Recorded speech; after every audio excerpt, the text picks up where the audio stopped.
Hey everybody. All right, I know it's spring break, so I'm going to be really short on this. You don't have any actual assignments that are due this week. I do want to give you a heads up though. I know I mentioned that many classes are really fast paced.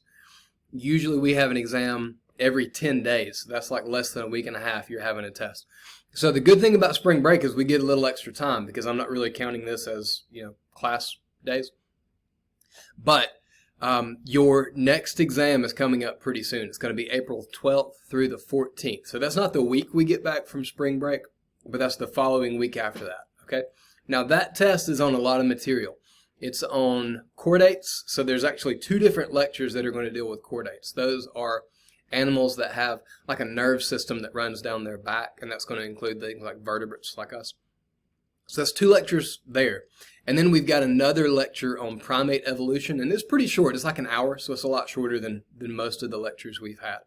But anyway, having said that, if you don't do anything spring break, and that's fine, you've got the right to do that, but if you don't do anything spring break, that means that the following week, you're going to have 3 lectures. 2 of them are like normal big size lectures. One of them is like a mini 1-hour lecture, okay? That's a lot. You also have a lab that's on deuterostomes. And on that one, you're going to have to dissect a frog, a fish. You've got a lot more dissections. Those are the 2 main ones, but you've got some other things like a sea star you're going to dissect.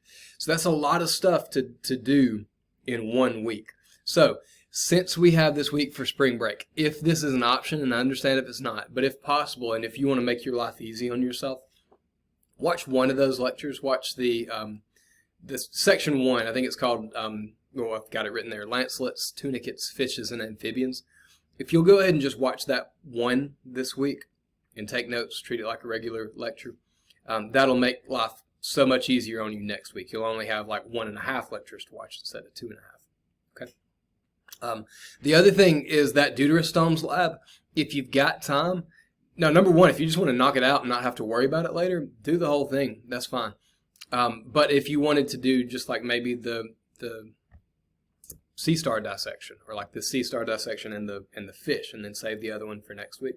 That way you're not having to do this really long lab. Now here's the good news is that the labs I think get a lot shorter. I was going to say easier, I don't know if that's true, but they get a lot shorter after this one. This lab is our last dissection one, and the dissections are what take the longest. All right.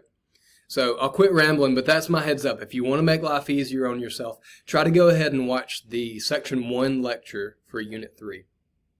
And then do as much of the lab as you can this week if you've got some free time.